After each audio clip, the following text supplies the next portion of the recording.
ಓಂ ಶ್ರೀ ಗುರು ಬಸವಲಿಂಗಾಯ ನಮಃ. ಓಂ ಶ್ರೀ ಗುರು ಚನ್ನಬಸವೇಶ್ವರಾಯ ನಮಃ.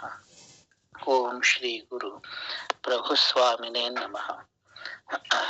ಇಂತಿ ತ್ರಿಮೂರ್ತಿಗಳು ಮೊದಲಾದ 770 ಅಮರ ಜನಾಂಗಗಳ ಅಸಂಖ್ಯಾತ ಶರಣರ ಶ್ರೀಪಾದ ಪದ್ಮಗಳಿಗೆ ಅನಂತ ಭಕ್ತಿಯ ಶರಣಾರ್ಥಿಗಳನ್ನು ಸಮರ್ಪಿಸಿ ಪ್ರಾತಸ್ಮರಣೀಯರಾಗಿರ್ತಕ್ಕಂತಹ ಮೈಲಾರದ ಶ್ರೀ ಬಸವಲಿಂಗ ಶರಣರ ಶ್ರೀಪಾದಗಳಿಗೆ ಶರಣೆಂತು ಈ ಕಾರ್ಯಕ್ರಮವನ್ನ ಆಯೋಜಿಸಿರ್ತಕ್ಕಂತಹ ಮಾತೋಶ್ರೀ ಸುಜಾತಮ್ಮನ ಅವರನ್ನ ಮೊದಲು ಮಾಡಿಕೊಂಡು ಇಲ್ಲಿರುವ ಎಲ್ಲ ಪೂಜ್ಯರ ಶ್ರೀಪಾದಗಳಿಗೆ ಶರಣಾರ್ಥಿಗಳನ್ನ ಹೇಳಿ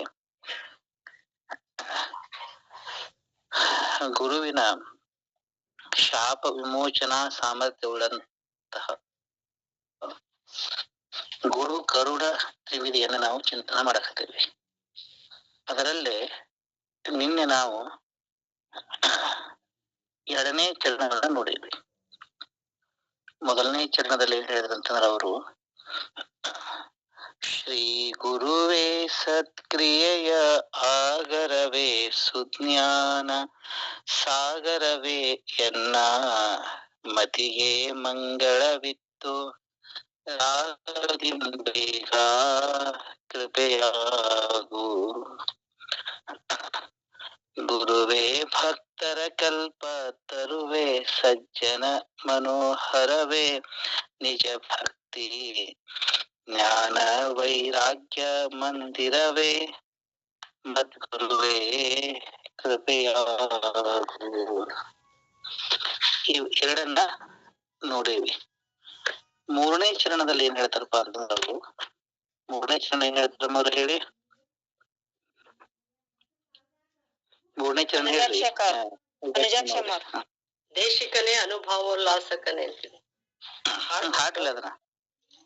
ದೇಶಿಕನೇ ಅನುಭವೋಲ್ಲಾಸಕನೇ ಸಂಕಲ್ಪ ನಾಶಕನೇ ಅಣವಾದಿ ತ್ರೈಮಲದೊಳ್ಳಿರಾಶಕನೇ ಎನಗೆ ಕೃಪೆಯಾಗು. ದೇಶಿಕನೇ ಅನುಭವೋಲ್ಲಾಸಕನೇ ಸಂಕಲ್ಪ ನಾಶಕನೇ ಅಣವಾದಿ ತ್ರೈಮಲದೊಳ್ಳಿರಾಶಕನೇ ಎನಗೆ ಕೃಪೆಯಾಗು. ಇಲ್ಲಿ ಮೈಲಾರದ ಬಸವಲಿಂಗ ಶರಣ ಅಂತ ಹೇಳ್ತಾರೆ. ದೇಶಿಕನೇ ಅನುಭಾವೋಲ್ಲಾಸಕನೇ ಸಂಕಲ್ಪ ನಾಶಕನೇ ಆನವಾದಿ ತ್ರೈಮಲದೋರ್ ನಿರಾಸಕನೇ.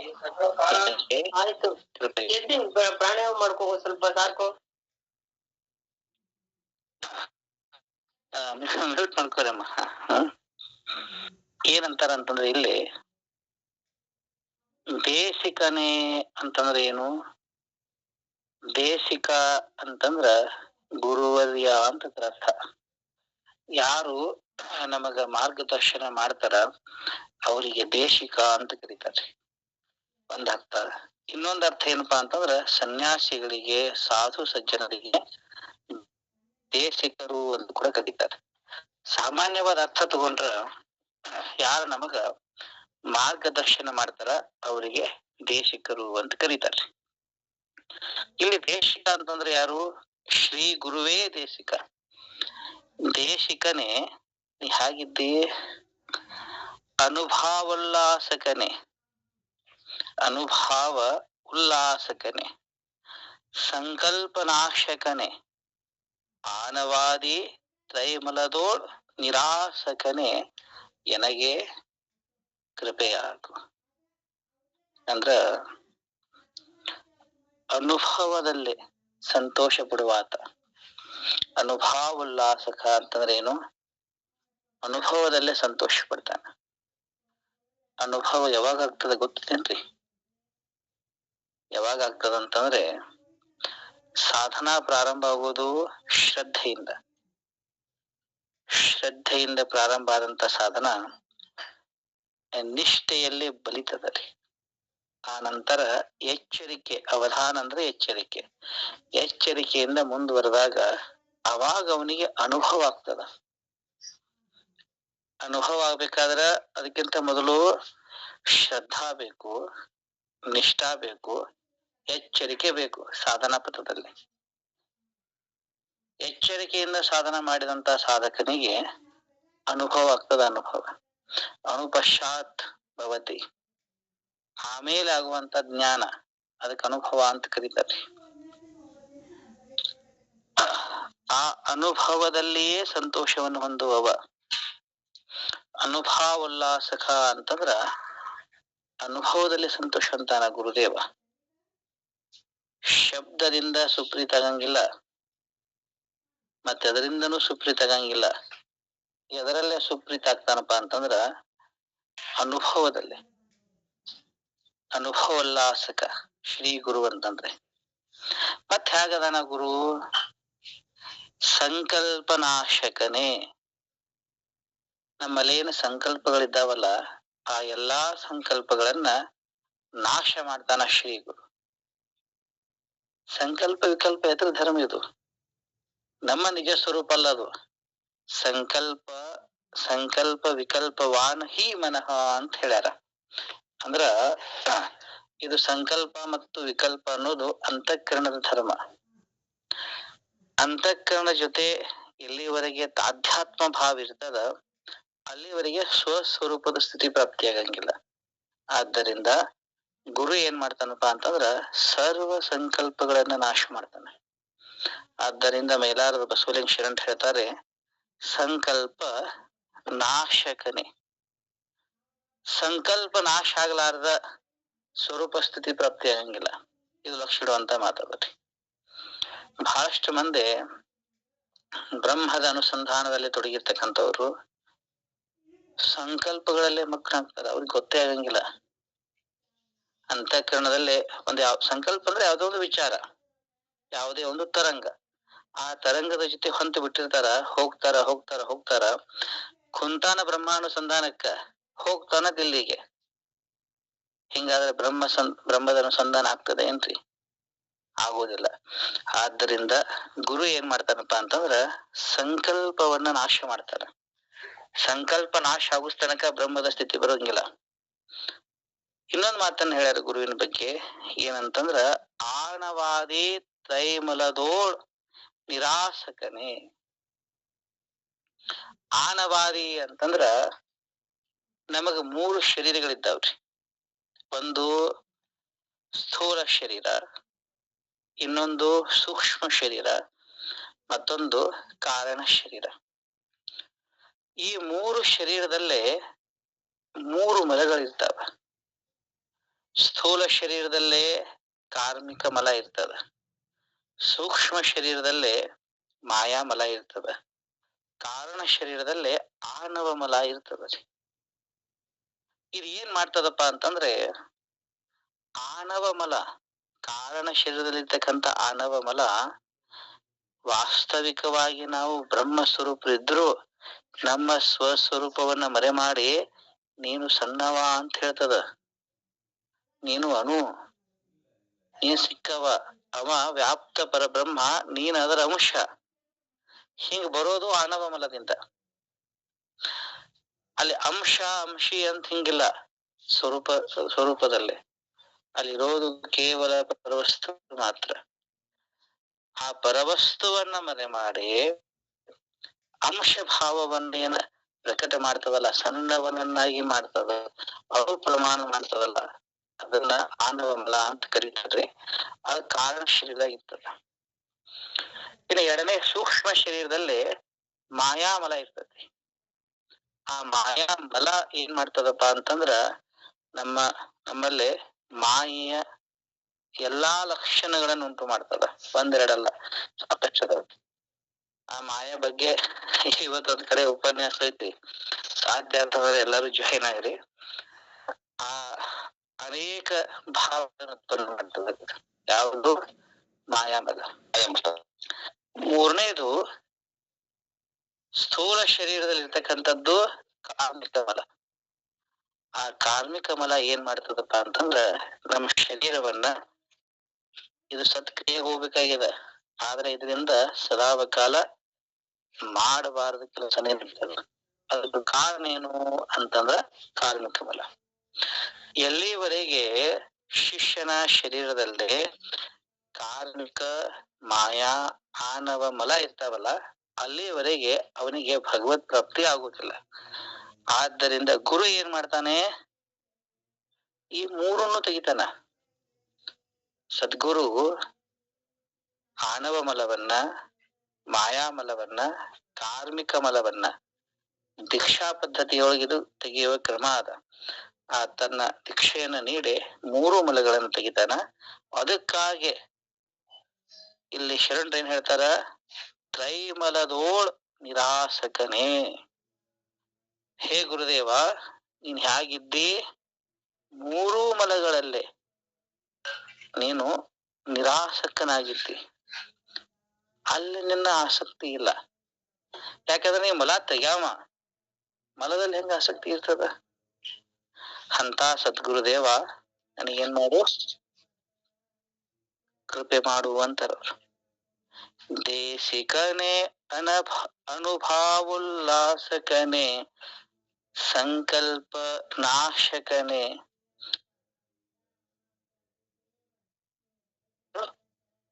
ನಿರಾಸಕ್ಕೆ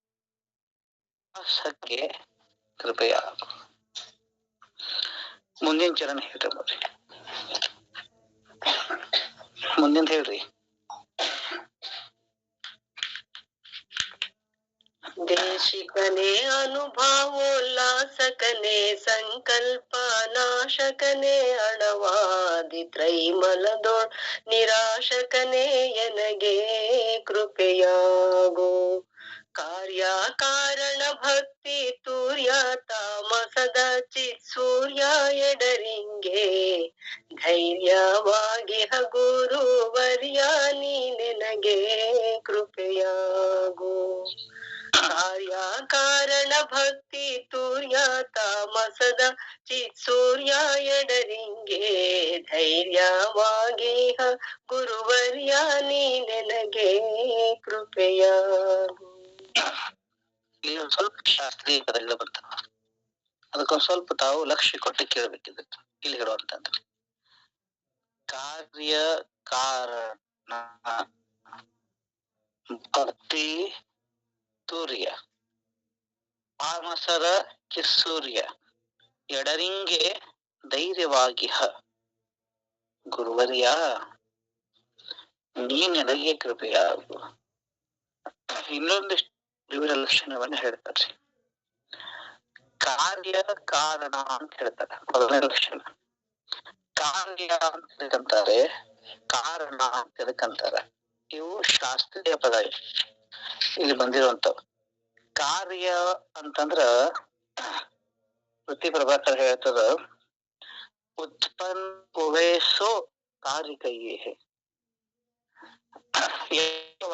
ಯಾವ್ಯಾವುದು ಉತ್ಪನ್ನವಾಗಿದೆಯೋ ಅದೆಲ್ಲವೂ ಕಾರ್ಯನೇ. ಈಗೆಲ್ಲ ಜಗತ್ತ ಉತ್ಪನ್ನ ಆಗೈತಿ, ಕಾರ್ಯ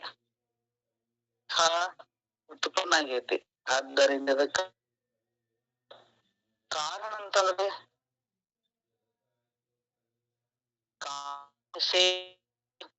ಅವ್ಯವಹಿತ ಪೂರ್ವವೃತ್ತಿ ಹೋವೇಸೋ ಕಾರಣ ಕೈ ಅಂತದ. ಅಥವಾ ಏನ ವಿನಾ ಯತ್ ನ ಭವತಿ ತತ್ ಕಾರಣಂ ಅಂತದ. ಅದ್ರ ಅರ್ಥ ಏನ್ ಗೊತ್ತೇನ್ರಿ? ಯಾವುದು ಇಲ್ಲದೆ ಕಾರ್ಯ ಆಗೋದನೇ ಇಲ್ಲ, ಅದಕ್ಕೆ ಕಾರಣ ಅಂತಾರ. ಅದಿಲ್ಲದ ಕಾರ್ಯ ಆಗಂಗನೇ ಇಲ್ಲ, ಅದಕ್ಕೆ ಕಾರಣ. ಆ ಕಾರಣದಲ್ಲೇ ಇದು ಬಹಳ ಮಹತ್ವದ ಮಾತನ್ನ ಹೇಳಾಕ್ತೇನೆ. ಕಾರಣಗಳಲ್ಲೇ ಎರಡು ಪ್ರಕಾರದ, ಒಂದು ಸಾಧಾರಣ ಕಾರಣ, ಇನ್ನೊಂದು ಅಸಾಧಾರಣ ಕಾರಣ ಅಂತ ಹೇಳಿ. ಸಾಧಾರಣ ಕಾರಣ ಅಂತ ಎದಕ್ಕಂತಾರ, ಅಸಾಧಾರಣ ಕಾರಣ ಅಂತ ಎದಕ್ಕಂತಾರ ಅಂತ ಕೇಳಿದ್ರ, ಎಲ್ಲಾ ಕಾರ್ಯಗಳ ಕಾರಣಕ್ಕ, ಕಾರಣ ಅಂದ್ರೆ ಹೇತು, ಅದಿದ್ರನೆ ಎಲ್ಲಾ ಕಾರ್ಯಗಳಾಗ್ತಾವ. ಎಲ್ಲಾ ಕಾರ್ಯಗಳ ಅಂದ್ರೆ ಸರ್ವ ಕಾರ್ಯಗಳ ಕಾರಣಕ್ಕ ಸಾಧಾರಣ ಕಾರಣ ಅಂತ ಕರೀತಾರ್ರಿ. ಸರ್ವ ಕಾರ್ಯಗಳಿಗೆ ನಾನು ಹೇಳೋ ಮಾತನ್ನ ಲಕ್ಷ್ಯ ಕೊಡ್ಬೇಕು. ಸರ್ವ ಕಾರ್ಯಗಳಿಗೆ ಕಾರಣ ಆಗಿತ್ತಂತಂದ್ರೆ ಅದು ಸಾಧಾರಣ ಕಾರಣ. ಯಾವುದೇ ಒಂದು ಕಾರ್ಯಕ್ಕೆ ಕಾರಣ ಆಗಿತ್ತಂತಂದ್ರ ಅದು ಅಸಾಧಾರಣ ಕಾರಣ ಅಂತ ಕರೀತಾರೆ. ಉದಾಹರಣೆ ಹೇಳ್ಬೇಕಾದ್ರ ಈಗ ಸಾಧಾರಣ ಕಾರಣ ಅಂತ ಎದಕ್ಕಂತಾರ ಅಂತಂದ್ರ ಎಲ್ಲಾ ಕಾರ್ಯಗಳಿಗೆ ಕಾರಣ ಆಗಿರ್ಬೇಕು. ಅದು ಎಷ್ಟು ಅದಾವು ಸಾಧಾರಣ ಕಾರಣ ಅಂತಂದ್ರ, ಒಂದು ಈಶ್ವರ ಸಾಧಾರಣ,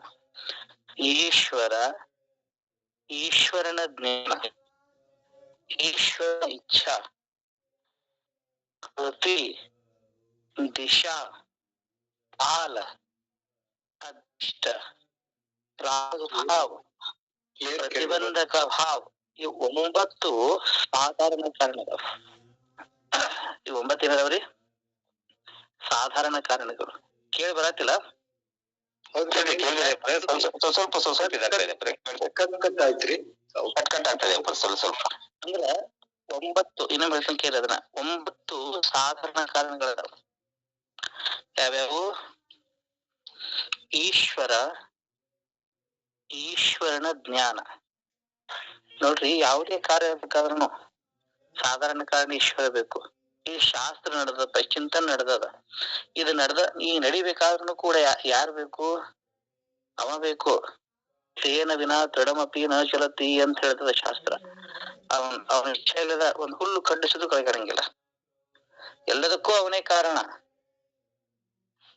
ಅವ ಕಾರಣದಾನ, ಈಶ್ವರ ಕಾರಣ. ಈಶ್ವರನ ಜ್ಞಾನ, ಅವನ ಜ್ಞಾನ ಬೇಕಲ್ಲ. ಅವ ಸರ್ವಜ್ಞದನ್ರಿ ಈಶ್ವರ ಅಂತಂದ್ರೆ ಅವನ ಜ್ಞಾನ ಕಾರಣ. ಅವನ ಇಚ್ಛಾ ಬೇಕು. ಈಗ ನೋಡ್ರಿ, ನಾನು ಎಲ್ಲೋ ಊರಿಗೆ ಹೋಗಿದ್ದೆ. ಬರ್ಬೇಕಾರ 3 ಗಂಟೆ ಆಯ್ತು. ಅದ್ ಆಕ್ಚುಲಿ 6-7 ಗಂಟೆಗೆ ಬರೋದು. ಬಂದಿವಿ.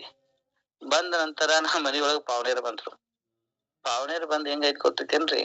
ಇವತ್ ನಾವ್ ಮಾತಾಡೋ ಪರಿಸ್ಥಿತಿ ಒಳಗಿಲ್ಲ, ಹಂಗ ಪರಿಸ್ಥಿತಿ. ಆದ್ರೂ ಆತನ ಇಚ್ಛಾ ಏನೈತಿ? ಇದು ನಡಿಬೇಕು. ಈಶ್ವರನ ಇಚ್ಛೆ ಆದ್ರೆ ಇದು ಏನಂತೇಳಿ, ಇವತ್ತು ಚಿಂತನ ನಡೀಲೇಬೇಕು. ಇದು ಈಶ್ವರನ ಇಚ್ಛಾ. ಹಿಂಗಾಗಿ ಅವ್ರು 7 ಗಂಟೆ 7:15 7:20 ಹೋಗ್ಬಿಟ್ರಿ. ಇದು ನಡೀತು. ಒಂದ್ ವೇಳೆ ಆತನ ಇಚ್ಛಾ ನಡಿಬಾರ್ದಂತಿತ್ತಂತಂದ್ರೆ ಏನ್ ಗಜಮ್ ನಿತ್ರು ನಡೆಯಂಗಿಲ್ರಿ.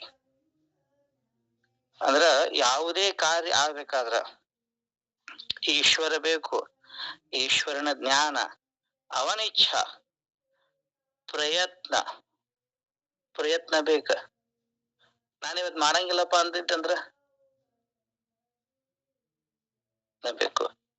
ಅದಕ್ಕೊಂದು ದಿಶಾ ಬೇಕು, ಅದಕ್ಕೆ ಎಷ್ಟೋ ಮಂದಿ ಇದನ್ನ ಕೇಳಬೇಕಂತ ಬಯಸ್ತಾರ, ಆದ್ರ ಅದೃಷ್ಟನೇ ಇಲ್ಲ. ಹೌದಿಲ್ರಿ? ಹಿಂದಿನ ಆಗಿರ್ಬಾರ್ದು. ಅದಕ್ಕೆ ಪ್ರಾಗ್ಭಾವ ಅಂತ ಕರೀತಾರ. ಮತ್ತ ಇದಕ್ಕೆ ಯಾವುದೇ ಪ್ರತಿಬಂಧಕಗಳು ಇರಬಾರ್ದು. ಅದಕ್ಕೆ ಪ್ರತಿಬಂಧಕ ಭಾವ ಅಂತಾರ. ಈ 9 ಏನದಾವಲ್ಲ, ಇವು ಸಾಧಾರಣ ಕಾರಣ ಅಂತ ಕರೀತಾರೆ ಶಾಸ್ತ್ರಕಾರರು. ಈ 9 ಇಲ್ಲದ ಯಾವುದೇ ಕಾರ್ಯ ನಡೆಯಂಗಿಲ್ಲ. ಇವು ಸಾಧಾರಣ ಕಾರಣ. ಯಾವುದೇ ಒಂದು ಕಾರ್ಯಕ್ಕೆ ಕಾರಣ ಆಗಿತ್ತಂದ್ರ ಅದು ಅಸಾಧಾರಣ ಕಾರಣ ಅಂತ. ಉದಾಹರಣೆಗೆ, ಈಗ ಒಂದ್ ತಾಮ್ರದ ಕೊಡ ಮಾಡ್ಬೇಕಾಗಿದ್ರಪ್ಪ, ಅದು ಒಂದ್ರಿಂದ ನಡೀತದ. ಅದಕ್ಕೇನು ಈಶ್ವರನ ಇದನ್ನೇನ್ ಬೇಕಾಗಿಲ್ಲ. ಹೌದಿಲ್ರಿ? ಒಂದೇ ಕಾರ್ಯ. ಇನ್ನು ಉಪಾದಾನ ಕಾರಣ ಅಂತಾನು ಕೂಡ ಅದ. ಉಪಾದಾನ ಕಾರಣ, ನಿಮಿತ್ತಿ ಕಾರಣನು ಅಂತದ. ಇರ್ಲಿ, ಇದೆಲ್ಲ ಶಾಸ್ತ್ರದ ವಿಚಾರಗಳು. ಈಗ ಇಲ್ಲಿ ನಮಗ್ ಏನ್ ಹಾಕತ್ತಾರ, ಇಲ್ಲಿ ಏನ್ ಹೇಳ್ತಾರ ಅಂತಂದ್ರ ಕಾರ್ಯ ಕಾರಣ. ನಾವೇನ್ ಅರ್ಥ ಮಾಡ್ಕೊಳ್ಳೋದು, ಯಾವ ಉತ್ಪನ್ನ ಆಗೈತಲ್ಲ ಅದೆಲ್ಲಾ ಕಾರ್ಯ, ಆ ಕಾರ್ಯಕ್ಕ ಹೇತುವಾದದ್ದು ಕಾರಣ. ಕಾರ್ಯ ಕಾರಣ. ಭಕ್ತಿ ತುರ್ಯ ಅಂತ ಕರೀತಾರ. ಭಕ್ತಿ, ನಿನ್ನೆ ಭಕ್ತಿ ಬಗ್ಗೆ ಸಾಕಷ್ಟು ವಿಚಾರ ಮಾಡೀವಿ. ಅದು ಎಷ್ಟು ಪ್ರಕಾರ ಅದ ಭಕ್ತಿ ಅಂತಂದ್ರೆ ಸಾಧನ ರೂಪ ಭಕ್ತಿ, ಸಾಧ್ಯ ರೂಪ ಭಕ್ತಿ ಅಂತ ಐತಿ. ಸಾಧನ ರೂಪ ಭಕ್ತಿ ಅದು 9 ಪ್ರಕಾರದ ಸಾಧನ ರೂಪ ಭಕ್ತಿ. ಅದರಿಂದ ಸಾಧ್ಯ ಆಗೋದು ಒಂದು. ಶರಣರ ದೃಷ್ಟಿಯೊಳಗ 6 ಪ್ರಕಾರ ಭಕ್ತಿ ಅದ. ಶ್ರದ್ಧಾ, ನಿಷ್ಠಾ, ಅವಧಾನ, ಅನುಭವ, ಆನಂದ, ಸಮರಸತಾ ಅನ್ನೋದು ಶರಣರ ಹೇಳಿರ್ತಕ್ಕಂಥ ಭಕ್ತಿ. ಪರಮ ಪ್ರೇಮ ಸ್ವರೂಪವಾದದ್ದಕ್ಕೂ ಕೂಡ ಭಕ್ತಿನೇ ಅಂತ ಕರೀತಾರ. ಅದು ನಾವು ನೀನೇ ನೋಡೀವಿ. ಭಕ್ತಿ ಇನ್ನೊಂದು ಶಬ್ದ ಭಾಷೆಯಲ್ಲೇ ತುರಿಯ ಅಂತಾರೆ. ತುರಿಯ ಅಂತಂದ್ರೆ ಇದು ಇಂಪಾರ್ಟೆಂಟ್ ಅದ. ಈಗ ತುರಿಯ ಅಂತ ಎದಕ್ಕಂತಾರೆ? ತುರಿಯ ಅಂತ ಎದಕ್ಕಂತಾರೆ? ಯಾರಿಗಾರಿಗೆ ಗೊತ್ತದೇನ್ರಿ?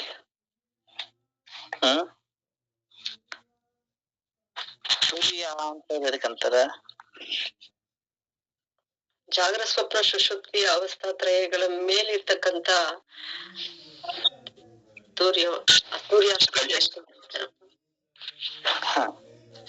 ಅಂದ್ರೆ ಸಾಮಾನ್ಯವಾಗಿ ಹೇಳಿ ಅದೇ ಪಡೆ ಇಡ ಪಿಂಗಳ ಮತ್ತು ಸುಷುಮ್ನ ನಾಡಿಯಿಂದ ಭೂಮಧ್ಯದಲ್ಲಿ ನಿಲ್ಲಿಸಿ ಮತ್ತೆ ಶಿಖಾಚಕ್ರ ಸಹಸ್ರ ದಳಕ್ಕೆ ಹೋಗ್ತಕ್ಕಂಥದಕ್ಕೆ ತುರ್ಯಾವಸ್ಥೆ ಅಂತ ಕರೀತಾರೆ ಪಡೆ. ಇವ್ರೊಂದ್ ಹೇಳಿದ್ರು ಈಗ ನಾವೊಂದ್ ಹೇಳ್ತೇನೆ. ನೋಡ್ರಿ, ಸಾಮಾನ್ಯವಾಗಿ ಪ್ರತಿಯೊಬ್ಬ ಜೀವಿಗೂ 3 ಅವಸ್ಥೆಗಳಿರ್ತಾವ. ಒಂದು ಜಾಗೃತ ಅವಸ್ಥಾ, 2ನೇದು ಸ್ವಪ್ನಾವಸ್ಥಾ, 3ನೇದು ಸುಸುಪ್ತಿ ಅವಸ್ಥಾ. ಈ 3 ಅವಸ್ಥೆಗಳು ಸಹಜವಾಗಿ ಬರ್ತಾವ. ಇಲ್ಲೇನು ಪ್ರಯತ್ನ ಇಲ್ಲ. ಪ್ರತಿಯೊಬ್ಬನಿಗೂ ಜಾಗ್ರ ಬರುತ್ತ, ಪ್ರತಿಯೊಬ್ಬನಿಗೂ ಸ್ವಪ್ನ ಇರ್ತತಿ, ಪ್ರತಿಯೊಬ್ಬನಿಗೂ ಗಾಢವಾದ ಸುಪ್ತಿ ಇರ್ತದ. ಯಾವ ಪ್ರಯತ್ನ ಇಲ್ಲ. ಇನ್ನೊಂದು ಅವಸ್ಥಾ ಐತಿ, ಈ 3 ಹೊರತುಪಡಿಸಿ ಇನ್ನೊಂದೈತಿ. ಅದಕ್ಕೆ ತುರಿಯ ಅಂತ ಕರೀತಾರ್ರಿ. ಅದು 4ನೇ ಅವಸ್ಥಾ. ಅದು ಎಚ್ಚರಿಕೆಯ ಅವಸ್ಥಾ. ಅದೇ ಖರೆ ಜಾಗ್ರ. ಅದಕ್ಕೆ ವರ ಜಾಗ್ರ ಅಂತಾನು ಕೂಡ ಕರೀತಾರ ತುರಿಯಾವಸ್ಥೆಗೆ. ಹಂಗಂದ್ರೆ ಏನು ಗೊತ್ತೈತೇನ್ರಿ? ಮತ್ ಇದು ತುರಿಯಾವಸ್ಥಾ ಸಹಜವಾಗಿ ಬರುವಂತದ್ದಲ್ಲ, ಪ್ರಯತ್ನ ದ್ವಾರ ಪ್ರಾಪ್ತಿ ಆಗ್ತದೆ. ಇದು ಸಾಕಷ್ಟು ಪ್ರಯತ್ನ ಮಾಡಬೇಕು ತುರಿಯಾವಸ್ಥಾ ಬರ್ಬೇಕಾದ್ರೆ. ತುರಿಯಾವಸ್ಥಾ ಅಂತಂದ್ರೆ ಏನು, ಹೆಂಗ ಅದನ್ನ ಪ್ರಯತ್ನ ಮಾಡೋದು ಅಂತ ಕೇಳಿದ್ರ, ಶ್ರೀಮನ್ ನಿಜಗುಣ ಶಿವಯೋಗಿಗಳು ಹೇಳ್ತಾರ, ಜಾಗರಣದೋಳ್ ಎಡೆಯಾಡಿ ಬಳಲುವ ಮನವ ಓಜೆಯಂ ನಿಲ್ಲಿಸಿ ಬೇರೊಂದೆನಿಸದೆ ಮಹಾ ತೇಜೋಮಯದ ಮೂಲ ಮಂತ್ರದ ಸುನಾದವನೇ ಕೇಳುತ್ತಿರುವುದೇ ತುರಿಯವು. ತುರಿಯಾವಸ್ಥೆಯ ಲಕ್ಷಣ ಇದು. ಇದು ಪ್ರಮಾಣಬದ್ಧವಾದ ಲಕ್ಷಣ. ಏನಿರುತ್ತಪ್ಪ ತುರಿಯಾದಲ್ಲಿ ಅಂತಂದ್ರ, ಜಾಗೃತಾವಸ್ಥೆಯೊಳಗ ಜಾಗರಣದೋಳ್ ಎಡೆಯಾಡಿ ಬಳಲುವ ಮನವ. ಎಡೆಯಾಡಿ ಬಳಲುವ ಮನವ ಅಂತಂದ್ರೆ ಜಾಗೃತಾವಸ್ಥೆಯೊಳಗ ಆ ಕಡೆ ಒಮ್ಮೆ ಶಬ್ದದಲ್ಲೇ, ಒಮ್ಮೆ ಸ್ಪರ್ಶದಲ್ಲೇ, ಒಮ್ಮೆ ರೂಪ ರಸಗಂಧದಲ್ಲೇ ಈ ಕಡೆ ಹರಿದಾಡ್ತಿರ್ತದ ಮನಸ್ಸು. ಆ ಕಡೆ ಹರಿದಾಡುವಂತ ಮನಸ್ಸನ್ನ ಓಜಿಯಂ ನಿಲ್ಲಿಸಿ ಅಂತಂದ್ರೆ ಅದು ಕ್ರಮದಿಂದ ನಿಲ್ಲಿಸ್ಬೇಕದನ್ನ. ಯಾವ ಕ್ರಮ? ಧ್ಯಾನ ಅನ್ನುವಂತ ಕ್ರಮ. ಧ್ಯಾನಾವಸ್ಥೆಯನ್ನ ಸಾಧಿಸದೆ ತುರಿಯಾವಸ್ಥೆಯನ್ನ ಸಾಧಿಸಕ್ ಬರಂಗನೇ ಇಲ್ಲ. ಧ್ಯಾನದಲ್ಲಿ ಕರಿಗೊಳ್ಬೇಕು ಮನಸ್ಸು. ಸಂಪೂರ್ಣವಾಗಿ ಮನಪವನ ದೃಷ್ಟಿ ಒಂದಾಗಬೇಕು, ಅವಾಗ ಪ್ರಾಪ್ತಿ ಆಗ್ತದ ತುರಿಯ. ಅದನ್ನ ಹೇಳ್ತಾರ, ಜಾಗರಣದೋಳ್ ಎಡೆಯಾಡಿ ಬಳಲುವ ಮನವ ಓಜೆಯಂ ನಿಲ್ಲಿಸಿ, ಒಂದು ಕ್ರಮದಿಂದ ನಿಲ್ಲಿಸಿ, ಬೇರೊಂದೆನಿಸದೆ, ಮತ್ ಬೇರೆ ಹಿಂಗತ ತಿಳ್ಕೊಬೇಡ್ರಿ. ಆ ಕಡೆ ಹೋಗೋದಲ್ಲ. ಆಗ ಹೇಳಿದ್ರಲ್ಲ, ಸುಷುಮ್ನ ಭೇದಿಸಿ ಶಿಖಾ ಪಶ್ಚಿಮ ಶಿಖಾ, ಏನದು ಯಾವ್ದ ಬ್ರಹ್ಮರಂಧ್ರ ಶಿಖಾ ಪಶ್ಚಿಮ ಶಿಖಾಕ್ ಹೋಗೋದು ಇದಲ್ಲ.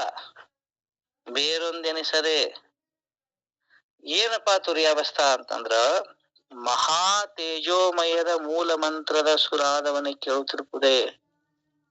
ಅಲ್ಲಿ ಮಹಾಮಂತ್ರದ ಏನಂತಾರ, ಮಹಾ ತೇಜೋಮಯದ ಮೂಲ ಮಂತ್ರದ ಸುನಾದ ಅಂತ ಹೇಳ್ತಾರ. ಮೂಲ ಮಂತ್ರದ ಸುನಾದ ಅಂತಂದ್ರೆ ಎದಕ್ಕಂತಾರ ಗೊತ್ತೇನ್ರಿ? ಮೂಲ ಮಂತ್ರ ಯಾವುದು? ಮೂಲ ಮಂತ್ರ ಯಾವುದು? ಓಂಕಾರ. ಓಂಕಾರ ಪರ. ಓಂ ಅನಾಹತ ಪ್ರಣವ, ಅದು ಮೂಲ ಮಂತ್ರ. ಹೌದು. ಆ ಮೂಲ ಮಂತ್ರದ ಸುನಾದ, ಸುನಾದ ಅಂತಂದ್ರ ಪ್ರಣವನಾದ ಕೇಳಿ ಬರುತ್ತೆ ಸಾಧಕರಿಗೆ. ಯಾವಾಗ ಮನಪವನ ದೃಷ್ಟಿ ಒಂದಾಗಿ ಸ್ಥಿರವಾಗಿ ನಿಂದಿರುತ್ತೋ ಆವಾಗ ಮಾತ್ರ ಪ್ರಣವನಾದ ಬರುತ್ತ. ಆ ಪ್ರಣವನಾದ ಹೇಗದ? ಅದು ಬರೀ ನಾದ ಅಷ್ಟೇ ಐತನದು? ಬರೀ ನಾದ ಅಷ್ಟೇ ಐತೆ, ಪ್ರಕಾಶನೂ ಇದೆ. ಅದು ಹೇಗದಪ್ಪ ಅಂತಂದ್ರ ಮಹಾ ತೇಜೋಮಯದ ಅಂತ ಹೇಳ್ಯಾರ. ಹೌದಿಲ್ರಿ? ಮಹಾ ತೇಜೋಮಯದ ಮೂಲ ಮಂತ್ರದ ಸುನಾದ, ಅದು ಪ್ರಕಾಶವನ್ನ ಒಳಗೊಂಡದ ನಾದ ಸ್ವರೂಪನೂ ಐತಿ. ಆ ಪ್ರಕಾಶಮಯವಾದಂತ ನಾದವನ್ನ ಕೇಳ್ತಿರುವಂತ ಅವಸ್ಥೆ ಏನೈತಲ್ಲ, ಅದು ಜಾಗೃ ಅಲ್ಲ, ಅದು ಸ್ವಪ್ನೂ ಅಲ್ಲ, ಅದು ಸುಸುಪ್ತಿನೂ ಅಲ್ಲ, ಜಾಗೃತಾವಸ್ಥೆಯಲ್ಲಿಯೇ ತುರ್ಯಾವಸ್ಥಾ. ಅರ್ಥತಿಲ್ರಿ? ಅದ ಜಾಗೃತದಲ್ಲಿಯೇ ತುರ್ಯ. ಅದನ್ನ ಹೇಳ್ತಾರ ಅವರು. ಈ ಅವಸ್ಥೆ ಯಾರಿಗಿರ್ತದ? ಇದು ಯೋಗಿಗಳು, ಸಿದ್ಧರು, ಗುರುಗಳ ಅವಸ್ಥೆ ಇದು. ಅವ್ರು ನಮ್ ಗತೆ ಮೂರ ಅವಸ್ಥೆಯಲ್ಲಿ ಬಳಲಂಗಿಲ್ಲ. ಅವ್ರು ಬರೇ ಮೂರ ಅವಸ್ಥೆ. ನಾವು ಸಾಮಾನ್ಯ ಜೀವಿಗಳು ಏನ್ ಮಾಡ್ತೇವಪ್ಪ ಅಂತಂದ್ರ ಜಾಗ್ರ, ಸ್ವಪ್ನ, ಸುಸುಪ್ತಿ ಇದ ನಮ್ ಸಂಸಾರ ಐತಿಲ್ರಿ. ಇದನ್ನ ಬಿಟ್ಟು ನಮಗ್ ಮುಂದಿನ ಗೊತ್ತೇ ಇಲ್ಲ. ಯೋಗಿಗಳು ಇಲ್ಲಿರಂಗಿಲ್ಲ. ಅವ್ರ ಎಲ್ಲಿರ್ತಾರಪ್ಪ ಅಂತಂದ್ರ ತುರ್ಯಾವಸ್ಥೆ ಒಳಗಿರ್ತಾರ. ಅವ್ರು ತುರ್ಯದ ಜಾಗೃತ ಅವಸ್ಥೆಯೊಳಗ ತುರ್ಯಾವಸ್ಥೆಯನ್ನು ಪ್ರಾಪ್ತಿ ಮಾಡ್ಕೊಂತಾರ. ಅದಕ್ಕೆ ಅವ್ರೇನಂತಾರ? ತುರ್ಯ ಕಾರ್ಯ ಕಾರಣ ಭಕ್ತಿ ತುರ್ಯ ಎರಡು ಕೂಡ್ಯದವ. ಅರ್ಥ ಆತಿಲ್ರಿ? ಭಕ್ತಿ ತುರ್ಯ ಅಂತಂದ್ರೆ ಏನು? ಅವರು ತುರ್ಯಾವಸ್ಥೆ ಒಳಗಿದ್ರು ಕೂಡ ಮಹಾಭಕ್ತರು, ಭಕ್ತಿವಂತರು ಹೌದು, ತುರ್ಯಾವಸ್ಥೆ ಒಳಗಿದ್ದಾರು ಹೌದು. ಅರ್ಥ ಆತಿಲ್ರಿ? ಸ್ಪಷ್ಟ ಅದ. ಬರೇ ಭಕ್ತರಲ್ಲ, ಅವರು ಮೂಢ ಭಕ್ತರಲ್ಲ, ತುರ್ಯಾವಸ್ಥೆಯಲ್ಲಿ ಇರ್ತಕ್ಕಂತ ಭಕ್ತರು. ಅದಕ್ಕ ಭಕ್ತಿನೂ ಹೇಳ, ಜೊತೆಗೆ ಸೂರ್ಯವನ್ನು ಹೇಳ್ಯಾರ. ಇನ್ನು ಮುಂದೆ ಹೇಳ್ತಾರ ಅವರು ತಾಮಸದ ಚಿತ್ ಸೂರ್ಯ. ಮತ್ತೆ ಹೇಳ್ಯಾರಪ್ಪ ಗುರು, ತಾಮಸದ ಚಿತ್ ಸೂರ್ಯ. ತಾಮಸ ಅಂತಂದ್ರೆ ಕತ್ತಲೆ, ಕತ್ತಲೆ ಅಂತಂದ್ರೆ ಅಜ್ಞಾನ.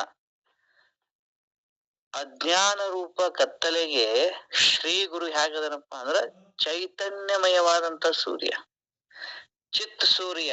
ಚಿತ್ ಅಂತಂದ್ರ ಪ್ರಕಾಶ, ಪ್ರಕಾಶಮಾನವಾದಂತ ಸೂರ್ಯ. ಚಿತ್ ಅಂತಂದ್ರ ಜ್ಞಾನ, ಚಿತ್ ಅಂತಂದ್ರ ಅರಿವು. ಚಿತ್ ಪದದ ಅರ್ಥ ಏನ್ ಗೊತ್ತೈತೇನ್ರಿ? ಅಲುಪ್ತ ಪ್ರಕಾಶತ್ವ, ಚಿತ್ರೂಪತ್ವ. ತಾ ಲುಪ್ತ ಆಗಲಾರದೆ ಎಲ್ಲವನ್ನ ಪ್ರಕಾಶ ಮಾಡುವಂತ ಮಹಾ ಸೂರ್ಯ ಯಾರಪ್ಪ ಅಂತಂದ್ರೆ ಅವರು ಶ್ರೀ ಗುರು. ಅಜ್ಞಾನ ಅನ್ನುವಂತ ಕತ್ತಲಿಗೆ ಚೈತನ್ಯ, ಚಿತ್ ಅನ್ನುವಂತ ಸೂರ್ಯ ಶ್ರೀ ಗುರು. ಮತ್ ಹೆಂಗದರವರು? ಎಡರಿಂಗೆ ಧೈರ್ಯವಾಗಿ. ಎಡರು ಅಂತಂದ್ರ ತೊಂದರೆ, ತ್ರಾಸ ಅಂತೇವಲ್ಲ, ಕಷ್ಟ ಅಂತೇವಲ್ಲ, ಅದಕ್ಕೆ ಎಡರು ಅಂತ ಕರೀತಾರೆ. ಆ ಕಷ್ಟದ ಕಾಲಿನೊಳಗ ಗುರು ಹೇಗಿರ್ತಾನಪ್ಪ ಅಂತಂದ್ರ ಧೈರ್ಯ ರೂಪದಿಂದ ಇರ್ತಾನ, ಧೈರ್ಯ ರೂಪದಿಂದ. ಅದಕ್ಕ ಗುರುವಿಗೆ ಇಲ್ಲಿ ಏನ್ ಕರೀತಾರ? ಎಡರಿಂಗೆ ಧೈರ್ಯವಾಗಿ. ಕಷ್ಟದ ಸಮಯ ಬಂತು ಅಂತಂದ್ರ ಅವ ಧೈರ್ಯ ಸ್ವರೂಪಿ, ಧೈರ್ಯವಾಗಿ ಅವ ನಿಂದಿರ್ತಾನ. ಒಮ್ಮೆ ಸ್ವಾಮಿ ವಿವೇಕಾನಂದರು ಕಾಶಿಗೆ ಹೋಗಿದ್ರಂತರಿ. ಅವರು ನಡ್ಕೊಂತ ಹೊಂಟಿದ್ರು. ಆಗಿನ ಕಾಲದ ಮಾತಿದ್ರು. ಯುವ ಸನ್ಯಾಸಿ ಬರಿಗಾಲ್ನಲ್ಲಿ ದೇಶ ಪರ್ಯಟನೆ ಮಾಡತಾನ. ಕಾಶಿ ಕಡೆ ಹೋಗ್ಯಾರ್ರಿ.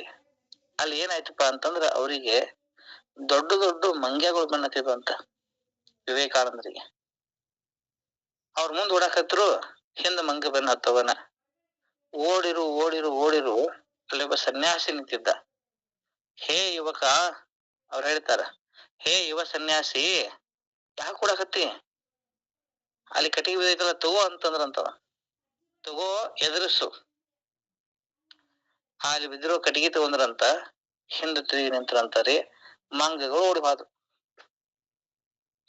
ಮೊದಲು ಓಡಿ ಹೋಗಿರಿ ಇವ್ರಿ, ಮಂಗ್ಯ ಬನ್ನತ್ತಿದ್ದು. ಯಾವಾಗ ಕಟ್ಟಿಗೆ ತಗೊಂಡು ನಿಂತ್ರು ಮಂಗಗಳು ದಿಕ್ಕಾಪಾಲಾಗ್ಬಿಟ್ರು. ನನಗೊಂದ್ ಹಿಂಗಾಗಿತ್ತು ಪ್ರಸಂಗ. ನಾವು ಕದರಿ ಹೊಡೆದ ಯಾತ್ರೆ ಹೋಗಿದ್ದೀರಿ, ಒಬ್ಬ ಇದ್ದೆ. ಮಂಗ್ಯ ಬನ್ನತ್ತಿದ್ವು. ಕದರಿ ಹೊಡೆದಾಗ ಮಂಗ್ಯ ಬಾಳ್ರಿ. ನನಗ್ ವಿವೇಕಾನಂದ್ರ ನೆನಪಾದ್ರು. ತಗೋ ಕಟ್ಟಿಗೆ ಅಂದಂಗ. ಕಟ್ಟಿಗೆ ತಗೊಂಡ್ ನಿಂತೆ, ಯಾವ ಮಂಗ್ಯ ಒಂದು ಬರ್ಲಿಲ್ಲ. ಕಷ್ಟಕ್ಕ ಮಂಗಗಳ ಉಪಾದಿಯಲ್ಲೇ ಕಷ್ಟಗಳು ಬರ್ತಾವ. ಅದಕ್ಕ ಗುರು ಹೇಗಿರ್ತಾನಪ್ಪಾ ಅಂತಂದ್ರ ಧೈರ್ಯ ರೂಪ ಆಗ್ತಾನ. ಧೈರ್ಯ ರೂಪ ಅವ ಇದ್ದ ಅಂತಂದ್ರೆ ಎಲ್ಲಾ ಎಂತ ಬೇಕಂತ ಕಷ್ಟಗಳು ಬಂದ್ರು ಓಡಿ ಹೋಗ್ತಾವ್ರು. ಅದಕ್ಕ ಅವ್ರು ಹೇಳ್ತಾರ, ಎಡರಿಂಗೆ ಧೈರ್ಯವಾಗಿ. ಕಷ್ಟದ ಸಮಯದಲ್ಲೇ ಧೈರ್ಯ ರೂಪವಾಗಿರ್ತಾನ ಗುರು. ಒಂದ್ ನಡೆದ ಪ್ರಸಂಗ ಹೇಳ್ತಾನ ಕೇಳ್ರಿ. ಹುಬ್ಬಳ್ಳಿಯೊಳಗ ಶ್ರೀ ಸಿದ್ಧಾರೂಢರಿದ್ದಾಗ ಒಂದು ದಂಪತಿಗಳಿದ್ರಿ. ಬಹಳ ಬಡತನ, ಭಯಂಕರ ಬಡತನ. ಏನೂ ಇಲ್ಲ. ಅವ್ರ ಏನ್ ಮಾಡ್ತಿದ್ರು, ಸಿದ್ಧಾರೂಢರು ಪ್ರತಿನಿತ್ಯ ನಿಜಗುಣ ಶಿವಯೋಗಿಗಳ ಶಾಸ್ತ್ರ ಹೇಳ್ತಿದ್ರಿ ಸಾಯಂಕಾಲ ಅಲ್ಲಿ ಅವ್ರ ಮಠದಾಗ.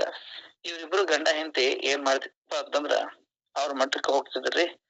ಅಲ್ಲೇ ಮಠ ಕಸ ಪಸ ಹೊಡೆಯೋದು ಮಾಡೋದು, ಕುತ್ಕೊಂಡು ಶಾಸ್ತ್ರ ಕೇಳೋದು, ಇದವ್ರ ಕೆಲಸ ದಿನನಿತ್ಯ. ಬಡತನ ಇಷ್ಟು ಕೆಟ್ಟಂತಂದ್ರ ಬಡತನ ಬೆಳೀತು ಬೆಳೀತು ಬೆಳೀತು. ಅವ್ರಿಗೊಂದ್ 3-4 ಮಕ್ಳು ಇದ್ದುರಿ. ಒಂದಕ್ಕ ಆರೋಗ್ಯ ತಗ್ಬಿಡ್ತ್ರಿ. ಇಷ್ಟು ಜ್ವರ ಅಂತಂದ್ರ ದವಾಖಾನೆ ತೋರ್ಸಾಕ್ ಇವ್ರಿಗೆ ರೊಕ್ಕಿಲ್ಲ. ಆದ್ರೆ ಜ್ವರ ಹೆಚ್ಚಾಗಿ ತಿಳ್ಕೊಂಡ ಬಿಡಿತು ಮಗು. ಆಕೆ ಯಜಮಾನ ಏನ್ ಮಾಡ್ತಾನಪ್ಪ, ಮಂದೆಲ್ಲ ಕೂಡ್ತಾರ, ಮಗ ತಿಳ್ಕೊಂಡ್ ಅಂತ ಹೇಳಿ ಅದನ್ನ ಹೊತ್ತು ಮಣ್ಣು ಕೊಡ್ತಾರ್ರಿ. ಮಣ್ಣು ಕೊಟ್ಟು ಬರೋ ತಡ ಇನ್ನೊಂದು ಮಗುಗೆ ಜ್ವರ ಬಂತು. ಅದಕ್ಕೂ ತೀವ್ರ ಜ್ವರ. ಮೊದಲನೇ ಮಗ ಹೆಂಗ ಮಾಡತ್ತಿತ್ತಲ್ಲ, ಇದು ಹಂಗ ಮಾಡಕೈತ್ರಿ. ಕೈ ಕಾಲು ಒದ್ದಾಡೋದು. ಆಕೆ ಹೆಸರು ಬಸಮ್ಮ.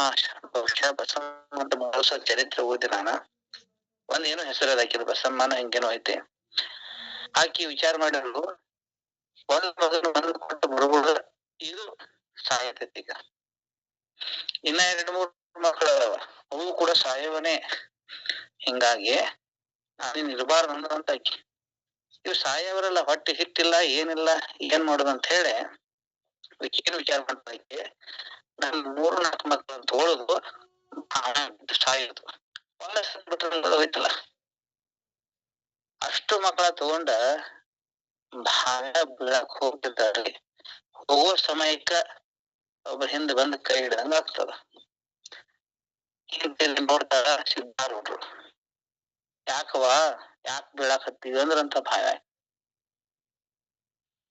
ಆಕೆ ಅಂದ್ರು, ಏನಪ್ಪಾ ಇಷ್ಟು ಬಡ ಜೀವನ, ಇಂತ ಈ ಮಕ್ಕಳು ಬೇರೆ ಹಿಂಗ್ ಉಳಿ ಬಂದ್ ಸಾಯಕತ್ತವ, ಮತ್ ನಾ ಏನ್ ಮಾಡೋದು, ಸತ್ ಹೋಗ್ತೀನಿ ಅಂತ. ಅವಾಗ ಸಿದ್ಧಾರೂಢರು ಹೇರಂತ, ಬರಲುಳ್ಳ ದುಃಖವನ್ನು ಅನುಭವಿಸದೆ ಬೇರೆ ವಿಧಿ ಅದಕ್ಕಿಲ್ಲ. ಅಂತ ದೊಡ್ಡವರ ರಾಮ ನಳ ಪಾಂಡವರೇ ನೋವನ್ನು ಅನುಭವಿಸ್ಯಾರ. ನಿಂದೇನು ಬಾ, ಹೇಳಿಲ್ಲೇನು ಕೇಳಿಲ್ಲ ಶಾಸ್ತ್ರ, ಬಾ ಅಂತದೊಂದ್ ದೊಡ್ಡ ದುಃಖ ಅಲ್ಲ ನಿನಗ, ಬಾ ಅಂತ ಮನಿಗ್ ಕರ್ಕೊಂಡ್ ಬರ್ತಾರ. ಆಕಿನ ರಮೇಶ್ ಮನಿಗ್ ಕರ್ಕೊಂಡ್ ಬರ್ತಾರ. ಅಷ್ಟಾಗ ಆಕಿ ಗಂಡನು ಬರ್ತಾನ. ಅಂತೆಲ್ಲ ಗೊತ್ತಾಗ್ತದ್ರಿ. ಅವ ಚಲೋ ಮಾಡ್ತಾನೆ. ಏನಪ್ಪಾ ಬಡತನ ಪರಿಸ್ಥಿತಿ ಇದು ಹಿಂಗೈತೆ. ಸಿದ್ಧಾರೂಢರ ಅಂದ್ರತ್ತ, ಏನಪ್ಪಾ 2 ದಿವಸ ನಿಮ್ ಮನಿಗ್ ಬಂದೇನೆ, ನೀವ್ ಅಳ್ಕೊತ ಕೂತಿರಲ್ಲ, ನನಗ್ ಹಸು ಆಗ್ಯಾವಂದ್ರಂತ ಅವ್ರು. ಹಸು ಆಗ್ಯಾವ, ಊಟಕ್ಕೆ ಏನಾರ ಇರ್ಬೇಕು. ಈ ಮನ್ಯಾಗ ಊಟಕ್ಕಿಲ್ಲ ಅಂತೇಳಿ ಸಾಯಾಕತ್ತಾರ. ಸಿದ್ಧಾರೂಢ ಹೇಳ್ತಾರ, ನನಗ್ ಹಸು ಆಗ್ಯಾವ, ನನಗ್ ಏನಾರ ಕೊಡು. ಅವಾಗ ಅವ್ರಂದ್ರಂತ, ನಮ್ಮಲ್ಲಿ ಊಟಕ್ಕಿಲ್ಲ ಅಂತನ ನನ್ನ ಮಗ ಸತ್ತ, ಹಸಿವು ಅಂತ ಒದ್ದಾಡಿ ಸತ್ತ. ಅಜ್ಜ ಮತ್ತ ನೀ ನಮ್ಮ ಮನ್ಯಾಗ ಬಂದ ಊಟ ಕೇಳ್ತಿಯಲ್ಲ. ಸಿದ್ಧಾರೂಢರ ಅಂದ್ರಂತ, ಹಂಗೆಲ್ಲ ನೋಡದಪ್ಪ, ನೀವು ಗೃಹಸ್ಥರದಿರಿ, ಗೃಹಸ್ಥರ ಮನ್ಯಾಗ ಏನೂ ಇಲ್ಲ ಅಂದ್ರ ಹೆಂಗ, ಏನಾರ ಇರ್ತತಿ ಹುಡುಕ್ಯಾಡಂತವ್ರ. ಎಲ್ಲ ಇರ್ತತಿ, ಏನಾರ ಹುಡುಕ್ಯಾಡು. ಆ ಕಡೆ ಮತ್ ಸಿದ್ಧಾರ್ಡ್ರ ಮಾತನ್ನು ಮಿರಾಕ್ ಬರಂಗಿಲ್ಲ. ಆ ಕಡೆ ಹುಡುಕಾಡಕತ್ತ ಒಂದ್ ಸಣ್ಣದ ತುಕ್ ಹಿಡಿದದ್ ಒಂದ್ ರಾಕ್ ಬಿದ್ದಿತ್ತಂತಾರೆ ಅಲ್ಲಿ. ಸಿದ್ಧಾರ್ಥ ಕೊಡ್ತಾನ, ಇದ್ರಲ್ಲಿ ಏನ್ ನೋಡಪ್ಪ ರಾಕ್ ಬಿದ್ದೈತಿ ತುಕ್ ಹಿಡಿದಂತ. ಅದು ಬಂದ್ ಸಿದ್ಧಾರ್ಥ ಕೈ ಮುಟ್ಟು ಕೊಡ್ದ, ಆ ತುಕ್ ಹಿಡಿದದ ರಾಕ್ ಬಂಗಾರದಾಯ್ತಂತ. ಸಿದ್ಧಾರ್ಥ ಈ ಬಂಗಾರದ ರೊಕ್ಕ ಮನೆ ಇಟ್ಕೊಂಡು ನೀ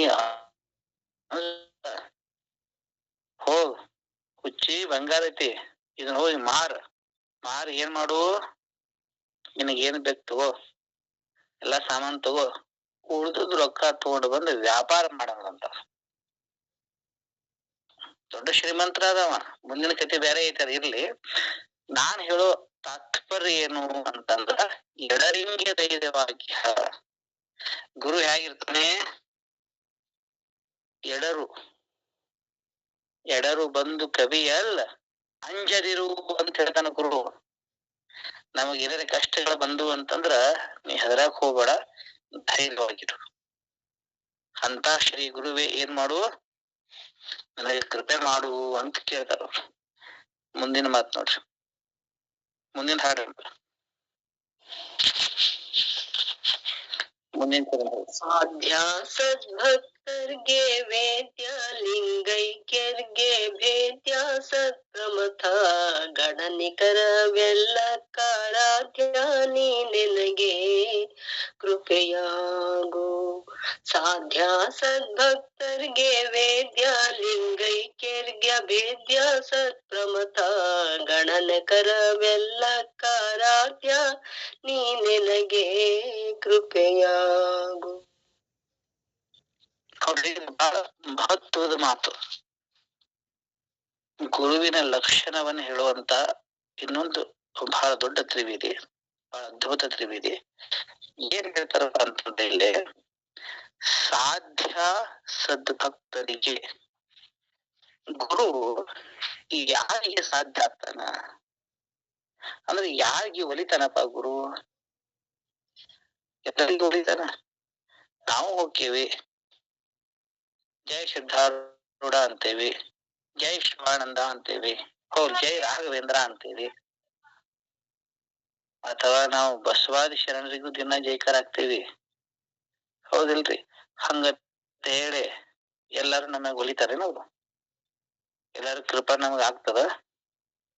ಹಂಗ ಆಗುದಿಲ್ಲ. ಯಾರಿಗೆ ಸಾಧ್ಯ? ಸಾಧ್ಯ ಸದ್ಭಕ್ತರಿಗೆ. ಸದ್ಭಕ್ತರಿಗೆ ಮಾತ್ರ ಸಾಧ್ಯ ಆಗ್ತದೆ. ಲಕ್ಷ ಇಟ್ಕೊರಿ. ಒಂದ್ ಸಣ್ಣ ಇದು ಒಂದೇ ಸಾಕ್ಯ ಹೊತ್ತಿಗೆ, ಮುಂದಿನ ಬಹಳ ದೊಡ್ಡದ. ವೇದ್ಯ ಲಿಂಗೈಕ್ಯರಿಗೆ ಅಂತದ. ಯಾರಿಗೆ ಪ್ರಕಟ ಆಗ್ತಾನ ಗುರು ಅಂತಂದ್ರ, ಯಾರ ಲಿಂಗೈಕ್ಯರ ಅವರಿಗೆ ಪ್ರಕಟ. ಸತ್ ಪ್ರಮಥರಿಗೆ ಹೇಗದನ ಅಭೇದ್ಯ ಅದನ ಗುರು, ಹೌದಿಲ್ರಿ? ಮತ್ತೆಲ್ಲ ದನ ನಿಖರಿಗರಿಗೆಲ್ಲ ಹೆಂಗದಾನ? ಆರಾಧ್ಯ ಅದನ ಗುರು, ಹೌದಿಲ್ರಿ? ಅವಾಗ ಒಂದೊಂದು ನೋಡುತ್ತದೆ. ಈಗ ಸಾಧ್ಯ ಸದ್ಭಕ್ತರಿಗೆ ಯಾರಿಗೆ ಗುರುವಿನ ಕೃಪಾ ಆಗ್ತದಪ್ಪ ಅಂತಂದ್ರ, ಯಾರು ಸದ್ಭಕ್ತರಿದ್ದಾರಲ್ಲ ಅವರಿಗೆ ಮಾತ್ರ ಆಗ್ತದೆ. ಒಂದ್ ಸಣ್ಣ ಕತೆ ಹೇಳ್ಬಿಡ್ತಾನೆ ನಾನೀಗ. ಒಬ್ಬ ಬ್ರಾಹ್ಮಣರಾವ್ ಏನ್ ಮಾಡಿದಪ್ಪ ಅಂತಂದ್ರೆ, ನಡೆದಂತ ಸತ್ಯಗತ್ತರ ಇದು. ಒಬ್ಬ ಬ್ರಾಹ್ಮಣರಾವ್ ಏನ್ ಮಾಡಿದಂತಂದ್ರ, ಆಳಂದಿಗೆ ಹೋಗಿದ್ದವ. ಆಳಂದಿಗೆ ಹೋಗಿ ಜ್ಞಾನೇಶ್ವರ ಮಹಾರಾಜರ ಹತ್ರ ಒಂದು ಅನುಷ್ಠಾನ ಹಿಡ್ಕೊಂಡಿದ್ದ. ಏನಂತ ಅನುಷ್ಠಾನ ಅಂತಂದ್ರ, ಗುರುವೇ ನನಗೆ ಏನ್ ಕೊಡು? ಜ್ಞಾನ ಕೊಡು, ಜೊತೆಗೆ ಐಶ್ವರ್ಯ ಕೊಡು, ಎರಡು ಬೇಕು. ಒಬ್ಬ ಭಕ್ತ ಅನುಷ್ಠಾನ ಮಾಡುವಂತವ ಅವ್ರ ಹತ್ರ ಹೋಗಿ ಏನ್ ಕೇಳಕತ್ತಾನ, ನನಗೆ ಜ್ಞಾನನೂ ಬೇಕು, ಐಶ್ವರ್ಯನೂ ಬೇಕು, ಎರಡೂ ಬೇಕು, ಭೋಗ ಮೋಕ್ಷ ಎರಡು ಬೇಕಂತ ಅರ್ಥ. ಅನುಷ್ಠಾನ ಹಿಡಿದ ಜ್ಞಾನೇಶ್ವರ ಮಹಾರಾಜರಿಗೆ ಅವ್ರ ಮೇಲೆ ಕೃಪೆ ಆಯ್ತ್ರಿ. ಸತ್ಯ ಘಟನೆ ಹೇಳುತ್ತಿದ್ರು. ಒಳ್ಳೇದ್ರ ಅವ್ರು. ಅವನ್ ಸ್ವಪ್ನದೊಳಗೆ ಬಂದು ಏನ್ ಹೇಳಿದ್ರಪ್ಪ ಅಂತಂದ್ರ, ನಿನ್ನ ಭಕ್ತಿ ನಾನು ಪ್ರಸನ್ನ ಆಗೇನೆ, ನಿನಗೆ ಎರಡೂ ಕೊಡ್ತೇನೆ ನಾನು, ಆದ್ರ ನಾ ಕೊಡೋದಿಲ್ಲ, ನನ್ನೊಬ್ಬ ಪರಮಾರಾಧ್ಯ ಅದಾನ, ಅವನ ಹತ್ರ ನೀ ಹೋಗು, ಅವ ನಿನಗೆ 2 ಕೊಡ್ತಾನ ಅಂತ ಹೇಳಿದ್ರಪ್ಪ.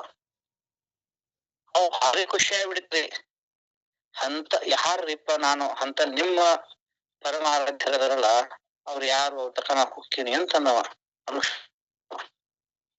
ಅವ್ರು ಹೇಳಿದಂತ ಇಲ್ಲೇ ಸಮೀಪ ದೇವು ಗ್ರಾಮದ, ಆ ದೇವು ಗ್ರಾಮದಲ್ಲಿ ತುಕಾರಾಮ ಅಂತ ಒಬ್ಬದನ, ಅವನ ಹತ್ರ ಹೋಗು, ನಿನಗೆ 2 ಸಿಗ್ತವ, ನಿನಗೆ ಜ್ಞಾನನೂ ಸಿಗ್ತದ, ಜೊತೆಗೆ ಐಶ್ವರ್ಯನೂ ಸಿಗ್ತದ ಅಂತ ಹೇಳಿದ್ರತ. ಆ ಅನುಷ್ಠಾನ ಮಾಡುವಂತ ಸಾಧಕ ಅನುಷ್ಠಾನವನ್ನ ಬಿಟ್ಟ ಸೀದಾ ದೇವು ಗ್ರಾಮಕ್ಕೆ ಬರ್ತಾನ. ಬಂದವನ ಏನ್ ಮಾಡ್ತಾನಪ್ಪ ಅಂತಂದ್ರೆ, ಸಂತ ತುಕಾರಾಮ್ ಎಲ್ಲಿದಾರ ಅಂತ ಹುಡುಗಾಡ್ಕೋತ ತುಕಾರಾಮರು ಗುಡಿಸಲಿಗೆ ಬರ್ತಾನ್ರಿ. ಬಂದು ನೋಡ್ತಾನ ಗುಡಿಸಲ. ಅರ್ಧ ಅವನ ಆಶೆನೆ ನಾಶ ಆಗ್ಬಿಡ್ತ್ರಿ. ಯಾಕಂತಂದ್ರ ಹಣ ಕೊಡ್ಬೇಕಲ್ಲ, ಏನ್ ಕೇಳಿದ್ದವ, ಜ್ಞಾನನು ಕೊಡ್ಬೇಕು, ಹಣನು ಕೊಡ್ಬೇಕು, ಅಂತದ್ ಬೇಕಾಗಿತ್ತು ನನಗ. ಸಂಪತ್ತು ಬೇಕು, ಜ್ಞಾನ ಬೇಕು. ಇವ ನೋಡ್ತಿರಿ ಗುಡಿಸಲಾಗದಾನ. ಗುಡಿಸಲಾಗಿದ್ದಾವ ಏನ್ ಹಣ ಕೊಡ್ತಾನಂತ ಇವನ್ ತಲೆಯಾಗ್ರಿ. ಗುಡಿಸಲಾಗಿದ್ದಾವ ತಾನ ಗುಡಿಸಲಾಗದಾನ, ನಮಗೇನ್ ಸಂಪತ್ತು ಕೊಡ್ತಾನ? ಅವ ತಾನ ಸಾವುಕಾರ ಇದ್ದಾವ ಸಂಪತ್ತು ಕೊಡ್ಬೇಕು, ತಾನ ಮೊದಲು ಬಡವ. ಮತ್ ಅವ್ರೇನ ಇವನ್ ಟೆಕ್ ಕಳ್ಸ್ಯಾರ. ಇವನ್ ತಲೆಗೇನ ಯಾರು ದೊಡ್ಡ ಶ್ರೀಮಂತ ಇರ್ಬೇಕಂತ ಹೇಳಿ ಅದನ್ನ ನೋಡ್ತಾನ್ರಿ ಗುಡಿಸಲ. ಅಲ್ಲಿಂದ ಹೊರಗೆ ಬಂದ್ರಂತ ತುಕಾರಾಮರು. ಅವರು ಹೊರಗ್ ಕಂಗಿ ಹಾಕೊಂಡಾರ, ಸರಿಯಾಗಿ ಇದನ್ನಿಲ್ಲ. ಮತ್ತಟ್ಟೆ ಇವ್ರಿಗೆ ಏನಾಗ್ಬಿಡಿತಂತಂದ್ರ, ಇವ ಜ್ಞಾನ ಐಶ್ವರ್ಯ ಕೊಡ್ತಾನ, ಸರಿಯಾಗಿ ಅವಂಗ ಜ್ಞಾನ ಇಲ್ಲ. ಎಂತ ಅರಿವು ಹಾಕೋಬೇಕು, ಹೆಂಗ್ ಇರ್ಬೇಕು ಇದ ಗೊತ್ತಿಲ್ಲ. ನನಗೇನು ಬ್ರಹ್ಮಜ್ಞಾನ ಕೊಡ್ತಾನ, ಜೊತೆಗೆ ಐಶ್ವರ್ಯವೇನ್ ಕೊಡ್ತಾನ ಅಂತ ಇವನಿಗಿರಿ. ಆದ್ರೂ ಜ್ಞಾನೇಶ್ವರ ಮಹಾರಾಜರು ಹೇಳ್ಯಾರಂತಂದ್ರ ಒಂದ್ ಮಾತು ಕೇಳುನಂತೇಳಿ ತುಕಾರಾಮರನ್ನು ಕೇಳ್ತಾನ. ನಾನು ಅನುಷ್ಠಾನ ಮಾಡಿದ್ದೆ ಜ್ಞಾನೇಶ್ವರನ ಕುರಿತು, ಅವ್ರ ನಿಮ್ಮ ಹತ್ರ ಕಳ್ಸ್ಯಾರ.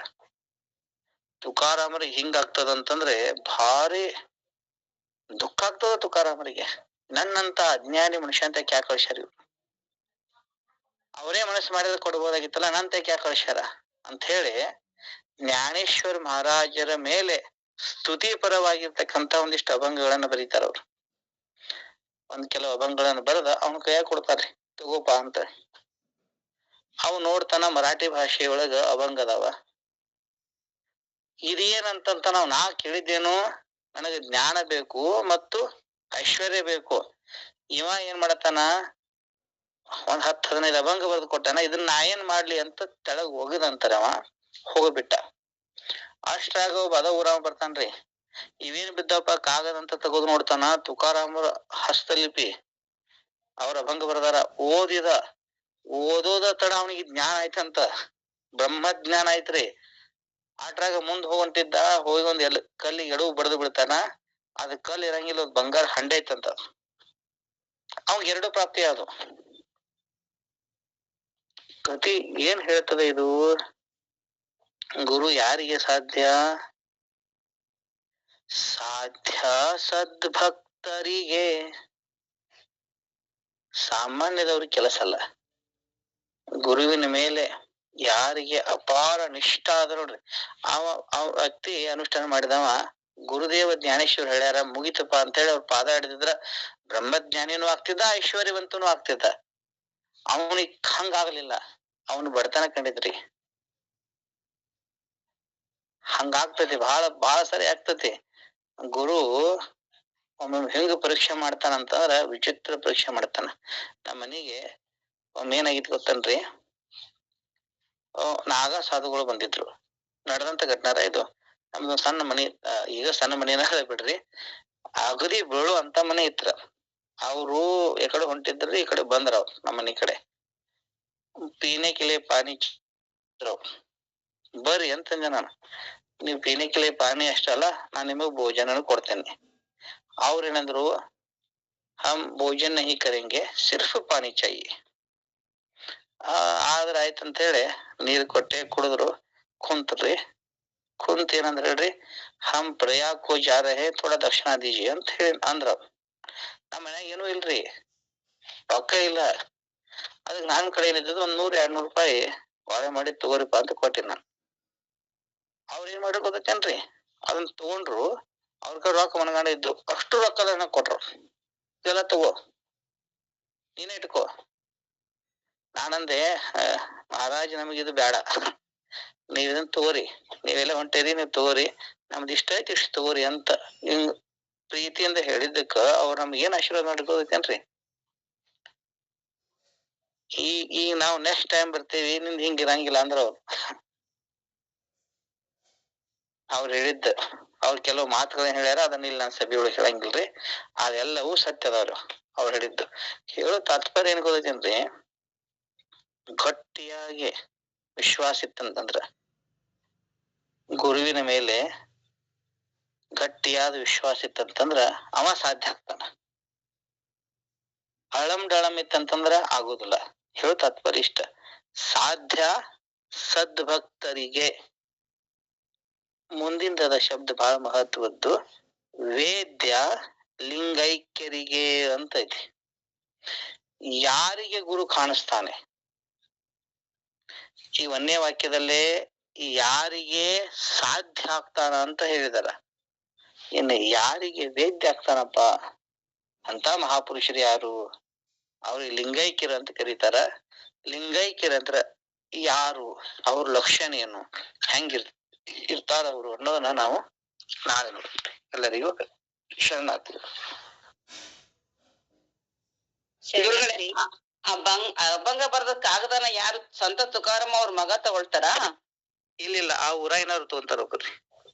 ಆ ಊರಾಗ ಹುಚ್ಚಿರ್ತಾನ್ರಿ ಅವ ಏನು ಜ್ಞಾನ ಇರಂಗಿಲ್ಲ, ಹುಚ್ಚಿರ್ತಾನವ, ಹುಚ್ಚ ಅಡ್ಡಾಡುವಂತ ಹುಚ್ಚ.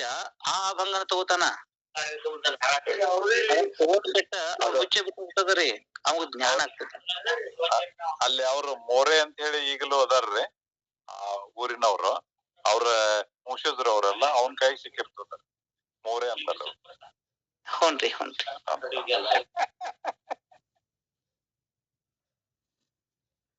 ಶರಣಾರ್ಥಿಗಳ್ರಿ, ಅದ್ಭುತವಾದಂತಹ ಅನುಭವ, ಅದಕ್ಕ ಸದೃಶ್ಯ ಉದಾಹರಣೆ. ಅದನ್ನ ಈಗ ಗಾಣಿಗೇರ್ ಸಾಹೇಬ್ರು ಪುಣಾದೊಳಗೆ ಇರುವುದು, ಆಳಂದಿ ಹಂತೇಕೆ ಇರ್ತಾರ. ಅವ್ರು ಹೇಳಿದ್ರಲ್ರಿ ಮೋರೆ ಅವ್ರಿಗೆ ಸಿಕ್ಕದತ್ ಹೇಳಿ. ನೋಡ್ರಿ ಇಂತ ಒಂದು ಸಾಕ್ಷಿ ಚಿತ್ರಗಳು ಸಹಿತವಾಗಿ ಈ ಉಪನ್ಯಾಸದೊಳಗ ಮೂಡಿ ಬರ್ತಾವು. ಅದ್ಭುತ. ಇದಕ್ಕ ಮತ್ತೊಂದು ಪ್ರಶ್ನೆನೇ ಬರಂಗಿಲ್ಲ.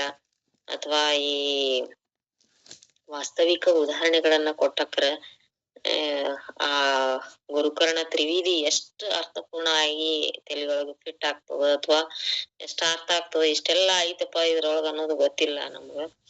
ಬಹಳ ಅದ್ಭುತವಾದಂತ ಅನುಭವ, ಅಧ್ಯಯನಶೀಲತೆ ಶರಣ ಶ್ರೀಧರ್ ಮುರಾಳಿ ಅಣ್ಣವ್ರದ್ದು ಅಂತ ಹೇಳ್ತಾ, ಅವರಿಗೆ ಎಲ್ಲರ ಪರವಾಗಿ ಅನಂತ ಭಕ್ತಿಯ ಶರಣಾರ್ಥಿಗಳು, ಧನ್ಯವಾದಗಳು ಹೇಳ್ತಾ, ಈಗ ಯಾರಾದ್ರೂ ಇವತ್ತಿನ ವಿಷಯದ ಕುರಿತು ಏನಾದ್ರೂ ಹೇಳೋರಿದ್ರಿ ಅಂದ್ರ